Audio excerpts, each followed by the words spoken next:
Thank you, choir.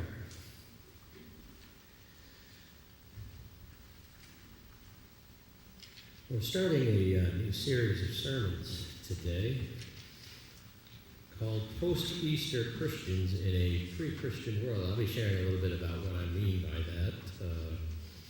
I know it's kind of a mouthful. But one of the things we're going to be doing is looking at the early church and the ways that the experience of Easter shaped what that community became. So we're going to be looking at the book of Acts for the next several weeks. If you have a chance, I invite you to read the book of Acts, especially if you've never read it before. It's very entertaining reading. It moves pretty quick. Lots of action, shipwrecks, imprisonments, beatings, stones. I mean, it's all kinds of good stuff in there. There's some good things too, I know. But don't let anybody tell you the Bible's boring, because it's got reality television beat.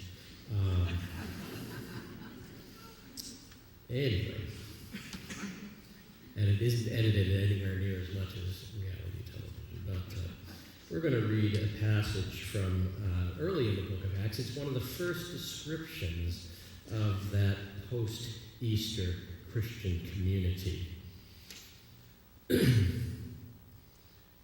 They spent their time, they being the early followers of Jesus, they spent their time in learning from the apostles, taking part in the fellowship, and sharing in the fellowship meals and the prayers.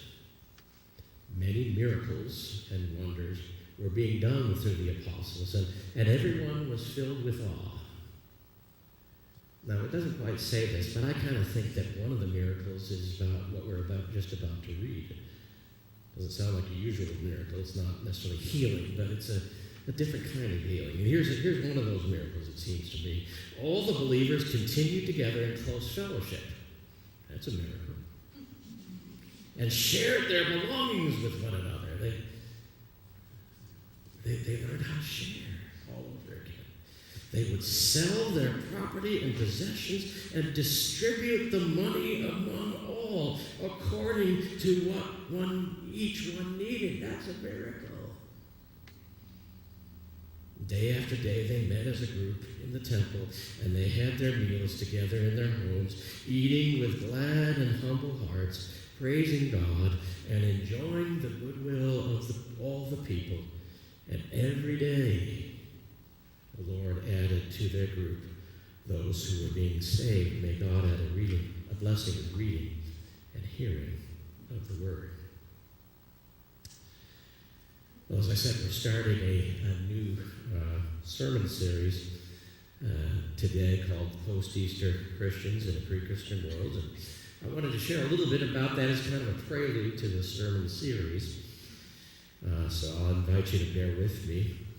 Let's talk a little bit about what I mean by that sermon title. First of all, we're talking about post-Easter Christians. Obviously, that's pretty self-explanatory. We're referring to especially that early community of followers of Jesus who somehow or another, as a result of two major events, the resurrection of Jesus and Pentecost, are absolutely transformed. They become different types of people, and the community itself becomes a different sort of community. Easter and Pentecost make a huge difference in the life of this post-Easter Christian community, and we're going to be looking to find out what were some of the ways in which Easter shaped who that early group community of Christians were all going to be. So that's the first part. And as I say, in order to do that, we're going to be looking at the book of Acts, which is that book in the New Testament which tells the story of the earliest churches that formed in the aftermath of Easter and Pentecost. And I'm asking, as I said, for folks to read through Acts on their own through the course of this time until up through June 8th when Pentecost happens. Now, so that's the post-Easter community. And of course, what we understand is that this post-Easter community lived in the midst of a pre-Easter culture, a pre-Christian culture, right? They were pretty much ignorant about the characteristics of this new community of faith. They were pretty much ignorant of what it meant to be a follower of Jesus. They hadn't learned, like many of us had from our childhood, about Jesus. Pretty much ignorant about them. And especially as the church began to expand into the pagan world, that was even more true, because those pagan folks didn't even have the Jewish background that the earliest Christians had, right? So they were pretty well ignorant about anything relating to this new faith, this new way of following Jesus.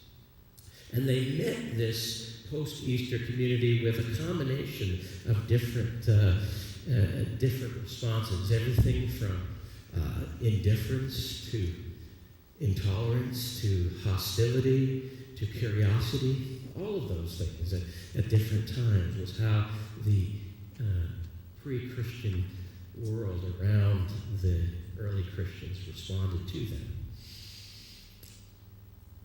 And so, yes, the post-Easter community existed in a pre-Christian world. But here's where it gets interesting for us, it seems to me. I hope it will be interesting for you as well. Because as different as our circumstances and the circumstances of the early church might seem to be, I would suggest that there are a lot more similarities than we would see at first glance. That in many respects, we too are post-Easter Christians, we all know that, but post-Easter Christians living in a pre-Christian world. Now, I realize that may sound kind of ridiculous, but hear me out. If anything, we hear a lot of folks talking about how America is rapidly moving towards becoming a post-Christian culture. And similarly, we hear people talking about how Europe as a whole is already a post-Christian culture. But some have argued, and I'm intrigued by this argument, that while it might seem that both America and Europe have become to varying degrees post-Christian, an argument could be made that our cultures actually have many things in common with the pre-Christian environment that the early church encountered.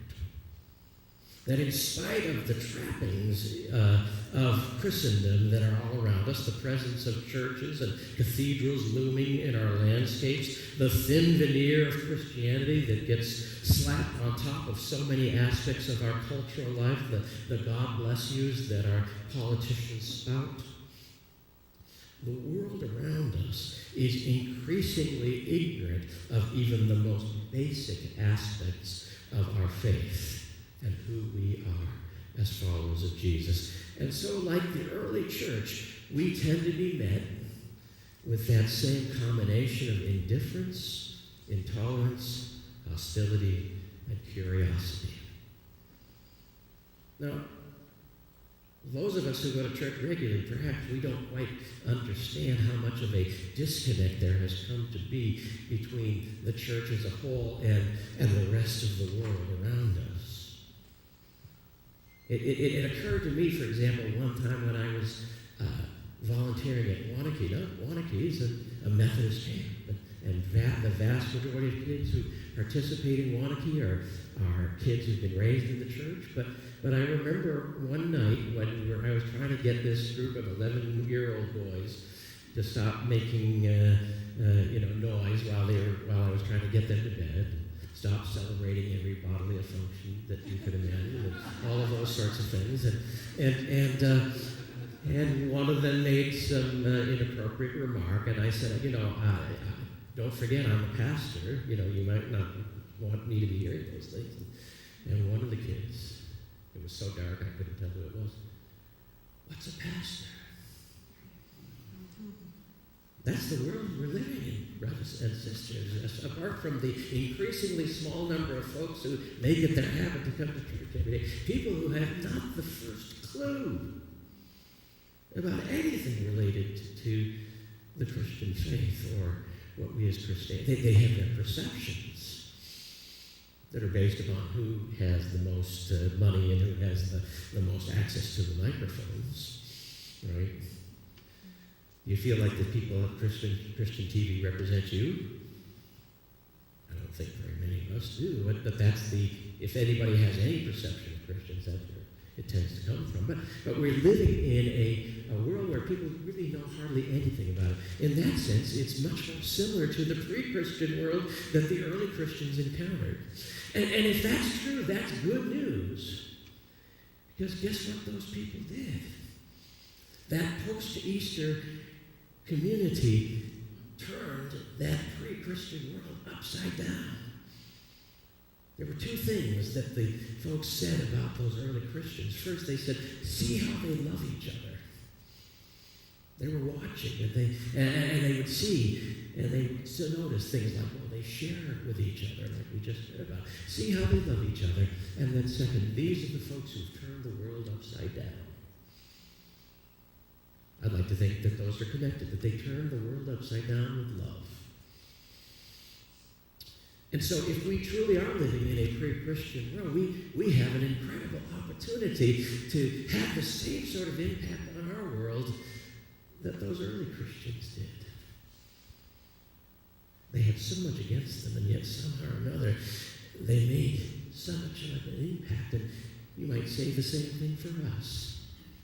I love the words of Stephen Matson. He writes in Sojourners magazine. He says, what if instead of a post-Christian nation, we're actually a pre-Christian one? What if Christian faith, divested of social advantages, is now free to earn, not demand, earn the attention of non-Christians by blessing and forgiving and admitting mistakes and crying and celebrating with complete honesty, in short, by offering living water? Amen? We might well be on the cusp of a golden age of evangelism in the best sense of that word. So like I said, over the next few weeks, we want to get to know that first post-Easter Christian community better, because we might have a whole lot more in common with them than we think. Now, today we want to look at one of the first descriptions, as I already said, of the church in Jerusalem that is provided for us in the second chapter of Acts. We heard this description a moment ago and saw how it paints a picture of a community of incredible generosity and sharing. But I want to hear it again. I want us to hear it again through a different lens, through the Message translation. They committed themselves to the teaching of the apostles, the life together, the common meal, and the prayers. Everyone around was in awe. All those wonders and signs done through the apostles. And all the believers lived in a wonderful harmony, holding everything in common. They sold whatever they owned and pooled their resources so that each person's need was met. They followed a daily discipline of worship in the temple, followed by meals at home, every meal a celebration, exuberant and joyful as they praised God. And notice this, people in general liked what they saw. And every day their number grew as God added those who were saved. So friends, one of the distinctive characteristics that I want to focus on for the rest of my time with you this morning is that the community that Easter created was a community of generosity and sharing. That was one of the notable characteristics, how deeply generous they were. Acts tells us that they had all things in common, that they laid no claim to personal property, and that they made sure that there were none among them who were needy, even if that meant selling what they had to ensure that no one went without. The experience of the risen Lord Jesus in the power of the Holy Spirit reordered not only the souls, but also the economics of the earliest Christian community. Full of grace, the community determined as a priority and a value that nobody would live in need, and that it would be a shame to them if anyone among them was in need, no matter what the reason. Now, we can get hung up on the particulars to the point where we try to recreate a community that is an exact replica of the early church as presented in Acts, and many have tried in the past. It's interesting, though, to note that it didn't take long for the early church to stop practicing some of the more, shall we say, communistic practices described in Acts 2. But even so, we are meant to see that one of the distinctives of a true resurrection community should be radical generosity and sharing in ways that are appropriate to our time and place. So, in other words, it may not be that we need to relinquish the notion of private ownership, but we can never relinquish the notion of a community as a radical, generous, sharing community, especially with those in need. Now, how is it that the experience of Easter shaped a community that was so quick to share with such sacrificial generosity? How does the experience of Easter impact an entire community of people in such a way that they are compelled to sacrifice their own well-being and, in fact, to put their own financial security at risk so that others do not have to go without? Well, maybe it was because Easter had taught them not to be afraid to give of themselves, because Easter had confirmed that the radical generosity of Jesus, who emptied himself and poured out his life for the sake of others, was the path that God wanted those who would follow Jesus to take. You know, people start paying attention to somebody when they come back from the dead, right? And that was God saying, you know, look at the way Jesus lived. That's the way I want you to live. I don't want you just to say that he died for me. I want you to say, I see the way he lived, and I can live that same way. I don't have to worry about when I give more than I think I should, because that was the way of Jesus.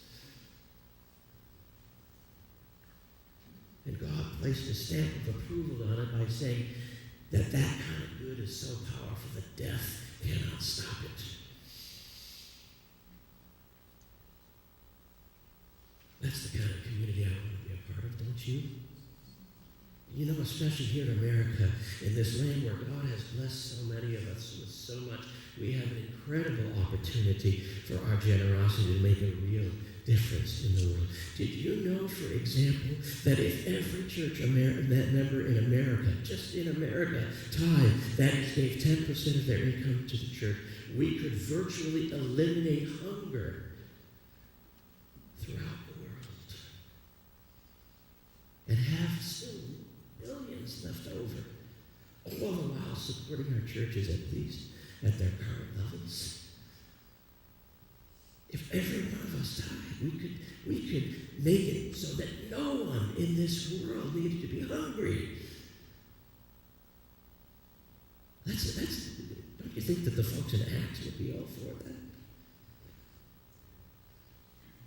But here in America, especially in our mainline churches, we're lucky if people give less or more than 2% of their income. I wonder how much our churches, especially our mainline churches here in America, reflect the resurrection values of generosity and sharing with the needy. And even our own church, with so many generous and committed people, we are still looking potentially at a fourth straight year of not being able to pay our mission shares in full.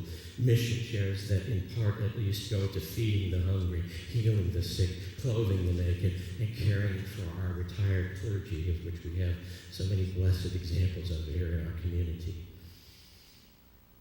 And I know there are a variety of reasons for this situation. I can rationally explain why this is the case, but I am no less unsettled by that reality and no less hopeful that we can truly be captured even more fully by the power of the resurrection that inspired, among other things, generosity. I want to close with some powerful words from our now retired Bishop Peter Lever. I know some of you know Peter and appreciated him as I do. He shared these words at a gathering of Methodist clergy several years ago, but I was so impressed with them, I saved a copy once it was actually printed. Now, these are not easy words to hear, and some of us may feel guilty when we hear these words. I know I did, and I'm not a big one on guilt, but sometimes we need to hear the uncomfortable truth to, like a doctor, see where it hurts in order to diagnose where we are less than healthy. So here are the words. Let me read for you some words from my journal.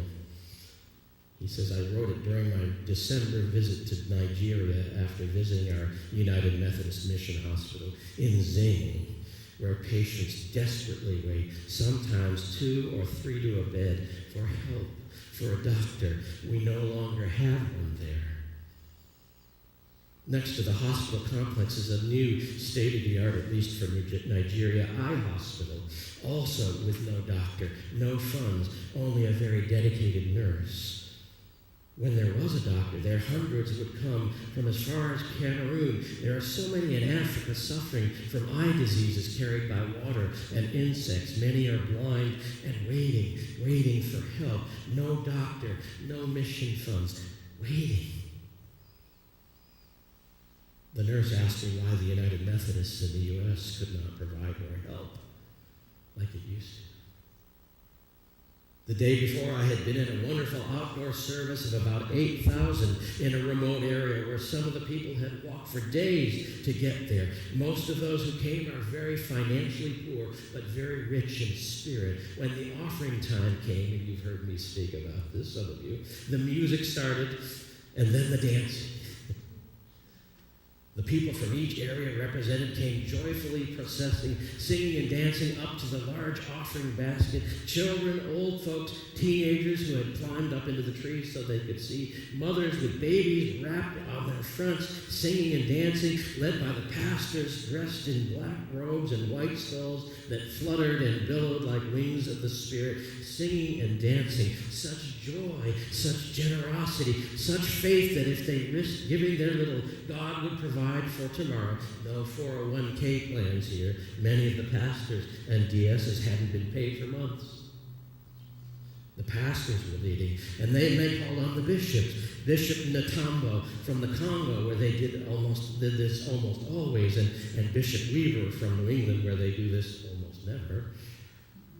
With God, all things are possible, and when the Spirit says dance and be generous, somehow the Spirit provides. And Bishop Natambo and I danced our way to the offering, and the offering baskets and hearts overflowed. And after experiencing all of this on the day before, the nurse at the hospital that day asked me why the United Methodists in the U.S. could not provide more help. That night I wrote in my journal, what shall I tell them? That we're too poor with our multiple TV sets and cars and our Christmas tables laden with more food that many in Nigeria will see in a month? What should I tell them who tithe what little they have when they ask how our mission dollars can be declining if our American United Methodists are tithing? What should I tell the Nigerian pastors who lead the way in the offering dance, pastors who have not been paid for months, about our pastors who will not lead in the stewardship efforts? What shall I tell them about churches that tell me they cannot pay 100% of their mission share and then show me their new kitchen? What shall I tell them about churches that disagree on this denominational issue or that issue and think they will make a difference by not sending their mission share dollars when the only impact they will have is to leave a child without a doctor in Zing? O Lamb of God, who takes away the sins of self-centeredness, greed, lack of boldness, gluttony, and the reluctance to love our neighbor as we love ourselves, have mercy upon us.